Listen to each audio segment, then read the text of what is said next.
Hi hello ನಮಸ್ಕಾರ welcome back to my new vlog.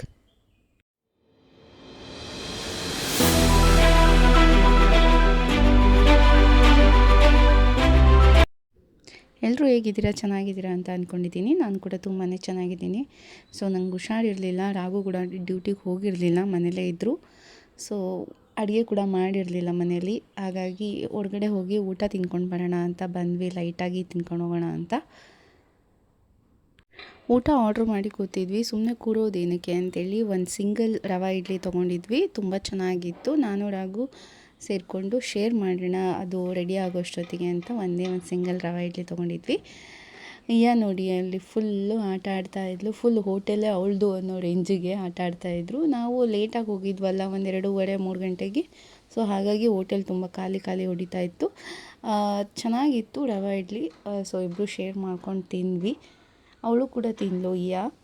ಚೆನ್ನಾಗಿತ್ತು. ಇಡ್ಲಿ ಎಲ್ಲ ತಿನ್ನಿಸ್ತೀನಿ ನಾನು ಹೋಟೆಲ್ಗೆ ಹೋದಾಗ, ಇಡ್ಲಿ ಮಾತ್ರ, ಮತ್ತು ಬೇರೆ ಏನೂ ತಿನ್ನಿಸಲ್ಲ. ನಾನು ರಾಘು ಇದೇ ಥರನೇ ತಿನ್ನೋದು. ಜಾಸ್ತಿ ಆರ್ಡರ್ ಮಾಡ್ಕೊಳ್ಳಲ್ಲ ನಾವು. ಒಂದು ಪ್ಲೇಟನ್ನು ತೊಗೋತೀವಿ.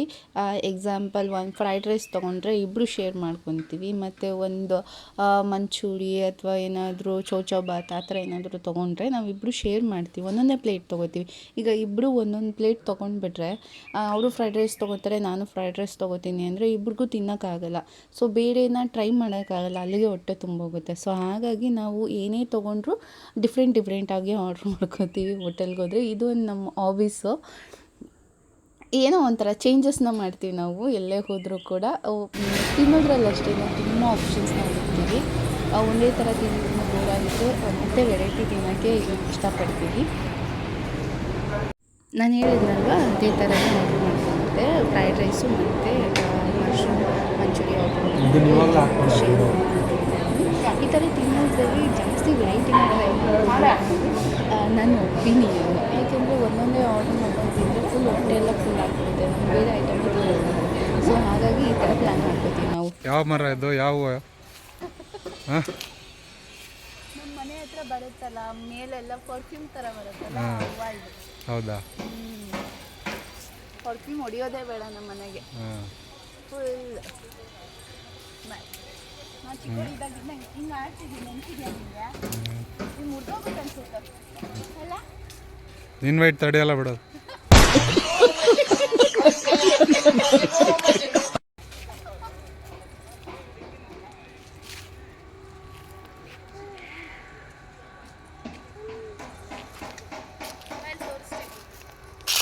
ಕ್ಯಾಮ್ರಾ ತೋರಿಸ್ತೀನಿ ಮಕ್ಕಳು ಫ್ರೆಶ್ ಆಗಿದೆ, ಸಗದ ಇದೆಲ್ಲ ನಿಂತರನೇ ಇದೆ. ಗೋಮತಿ ನಿಂತರನೇ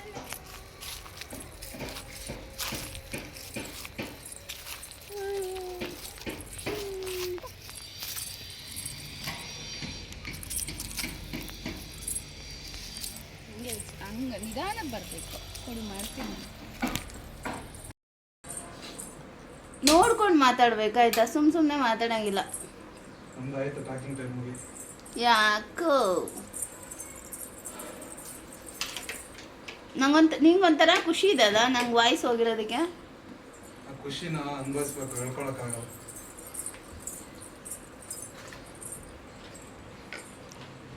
ಹಾಗಿದ್ರು ಸ್ವಲ್ಪ ದೇವ್ರೆ ನನ್ನ ಮೇಲೆ ಕರುಣೆ ತೋರಿಸಿ ಸ್ವಲ್ಪ ಇದೆ ನನ್ನ ವಾಯ್ಸ್, ಅಷ್ಟೊಂದು ಕಟ್ಟಾಗಿಲ್ಲ.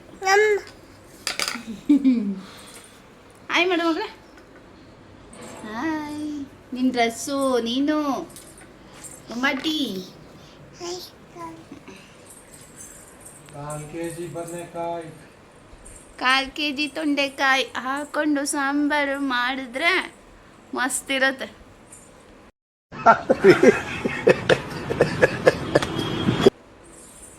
ಬಾ ಒಳಗೆ, ಏನಕ್ಕೆ ಎದ್ರುಕೊಂಡು ಹೋಗ್ತಿದ್ಯಾ?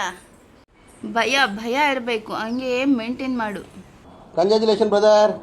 ಹೆಂಡತಿ ಅಂದರೆ ಒಂದು ಭಯ ಇರಬೇಕು, ಆ ಭಯಲ್ಲಿ ಒಂದು ಗತ್ತಿರ್ಬೇಕು.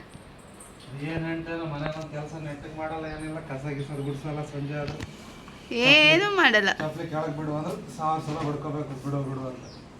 ನಿನ್ನ ಮಗಳಪ್ಪ, ನಾನು ಎಲ್ಲೇ ಚಪ್ಪಲಿಗಳನ್ನ ಇಟ್ಕೊಂಡ್ರು ಎತ್ಕೊಂಡು ಬರ್ತಾಳೆ.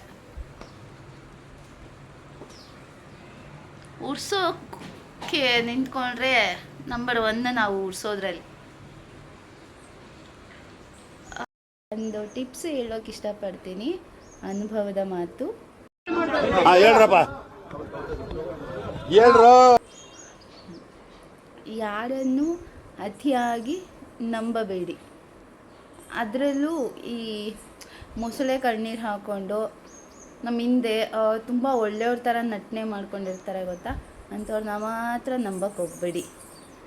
ಯಾಕೆಂದರೆ ನಮ್ಮ ಜೀವನದಲ್ಲಿ ಈ ಥರ ಘಟನೆಗಳು ತುಂಬ ಆಗಿದೆ, ಅನುಭವಿಸ್ತಿದ್ದೀವಿ. ರಕ್ತ ಸಂಬಂಧಿಕರು ಆಗಲ್ಲ, ಹಾಗೆ ಅನ್ವಾಂಟೆಡ್ ಆಗಿ ಬಂದಿರೋರು ಯಾರು ಆಗಲ್ಲ. ಸೊ ಗೈಸ್, ಯಾರನ್ನು ನಂಬಕ್ಕೆ ಹೋಗಬೇಡಿ, ಇದು ನನ್ನ ಅನುಭವದ ಮಾತು. ನಮ್ಮ ಜೊತೆನೇ ಇರ್ತಾರೆ, ನಗ್ನಗ್ತಾನೆ ಮಾತಾಡ್ತಾರೆ, ಬಟ್ ಅವ್ರ ಜೀವನಕ್ಕೆ ನಾವು ಒಂಥರ ಟರ್ನಿಂಗ್ ಪಾಯಿಂಟ್ ಅಂತ ಹೇಳ್ಬೋದು. ಟರ್ನ್ ತೊಗೊಳಕ್ಕೆ ನಮ್ಮದು ತುಂಬ ಎಫೆಕ್ಟ್ ಇರುತ್ತೆ ಅವ್ರ ಜೀವನದಲ್ಲಿ. ಬಟ್ ಅಂಥದನ್ನು ಮರೆತುಬಿಟ್ಟು ನಮ್ಮ ಜೊತೆ ನಟನೆ ಮಾಡಿಕೊಂಡು ಕೊನೆಗೆ ನಾವೇ ಕೆಟ್ಟವರು ಅನ್ನೋ ಒಂದು ಬೋರ್ಡನ್ನು ಹಣೆ ಮೇಲೆ ಪಟ್ಟಿ ಹಾಕ್ಬಿಡ್ತಾರೆ. ಸೊ ಕೇರ್ಫುಲ್ ಆಗಿರಿ, ಯಾರನ್ನು ಆ ಥರ ಬಿಟ್ಕೋಬೇಡಿ, ತುಂಬ ದೂರದಲ್ಲೇ ಇಟ್ಟಿರಿ ಆ ಥರದವ್ರನ್ನ. ಈ ಮೊಸಳೆ ಕಣ್ಣೀರು ಹಾಕ್ತಾರಲ್ವ ಅವ್ರನ್ನ. ಗೈಸ್, ನಿಮಗೇನೋ ಒಂದು ತೋರಿಸ್ಬೇಕು. ಬೆಂಗಳೂರಲ್ಲಿ ರೀಸೆಂಟಾಗಿ 2 times ಮಳೆ ಬಂದಿದೆ. ನಮ್ಮ ಏರಿಯಾದಲ್ಲಿ 2 times ಮಳೆ ಬಂದಿದೆ. ಸೊ ಆ ಮಳೆ ಬಂದಿರೋ ಖುಷಿಗೆ ನಮಗೂ ಖುಷಿನೇ, ಇನ್ನೊಬ್ರಿಗೂ ಕೂಡ ಖುಷಿಯಾಗಿ ಅದರದ್ದು ಖುಷಿನ ಯಾವ ಥರ ವ್ಯಕ್ತಪಡಿಸ್ತಿದೆ ಅಂತ ತೋರಿಸ್ತೀನಿ ಬನ್ನಿ. ನೋಡಿ, ಈ ಮರದಲ್ಲೆಲ್ಲ ಒಂದು ಹೂವೂ ಇರಲಿಲ್ಲ.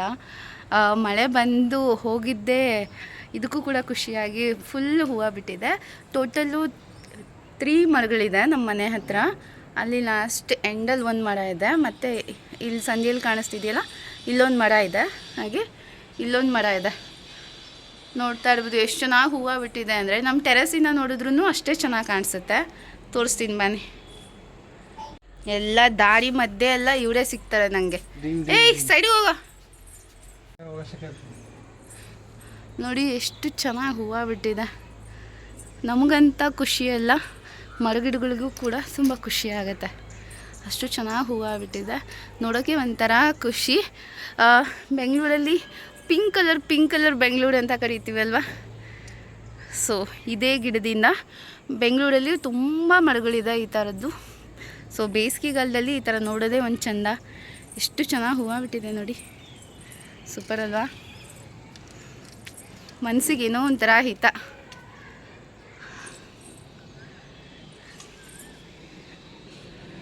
ಇಲ್ಲಿ ನೋಡಿ, ನಾನು ಸೆಲ್ಫಿ ಸ್ಟಿಕ್ ಹಿಡ್ಕೊಂಡು ಆಟ ಆಡ್ತಿದ್ದಾಳೆ. ಒಂದೇ ಒಂದು ಶಾರ್ಟ್ಸ್ ವಿಡಿಯೋ ಮಾಡ್ತೀನಿ ಅಂದರೂ ಬಿಡ್ತಾಯಿಲ್ಲ.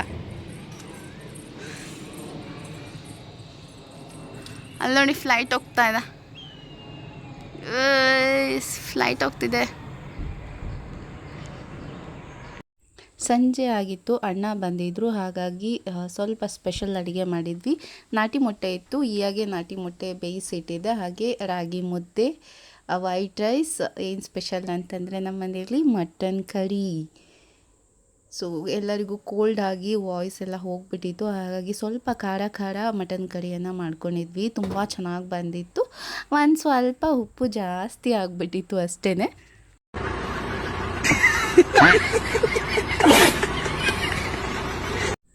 ನೋಡಿ ತೋರಿಸ್ತಾ ಇದ್ದೀನಿ ಎಷ್ಟು ಚೆನ್ನಾಗಿ ಬಂದಿದೆ ಅಂತ.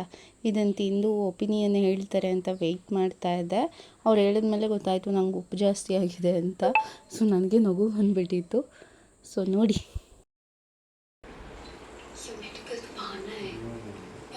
Hi,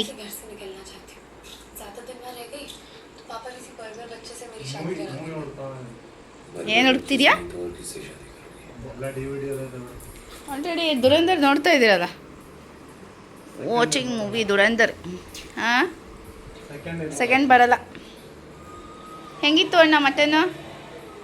super, fantastic, wonderful. One more.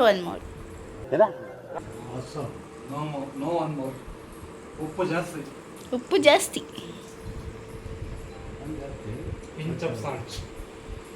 ಊಟ ಮಾಡೋಣ ತರಲಾ? ಎಸ್ ಗೈಸ್, ಈ ವಿಡಿಯೋನ ಇಲ್ಲಿಗೆ ಎಂಡ್ ಮಾಡ್ತಾ ಇದ್ದೀನಿ. ಸೊ ಈ ವಿಡಿಯೋ ಎಲ್ಲರಿಗೂ ಇಷ್ಟ ಆಗಿದೆ ಅಂತ ಅಂದ್ಕೊಳ್ತೀನಿ. ಸೊ ಇಷ್ಟ ಆಗಿದ್ದರೆ ಪ್ಲೀಸ್ ಸಬ್ಸ್ಕ್ರೈಬ್ ಮಾಡಿಕೊಂಡು ಹಾಗೆ ಒಂದು ಲೈಕ್ ಕೊಡಿ ಅಂತ ಕೇಳ್ತಾ ಈ ವಿಡಿಯೋನ ಇಲ್ಲಿಗೆ ಎಂಡ್ ಮಾಡ್ತಾ ಇದ್ದೀನಿ. ಸೊ ಮತ್ತೆ ಮುಂದಿನ ವಿಡಿಯೋದಲ್ಲಿ ನಾನು ನಿಮ್ಗೆ ಸಿಗ್ತೀನಿ. Take care guys, love you all, bye.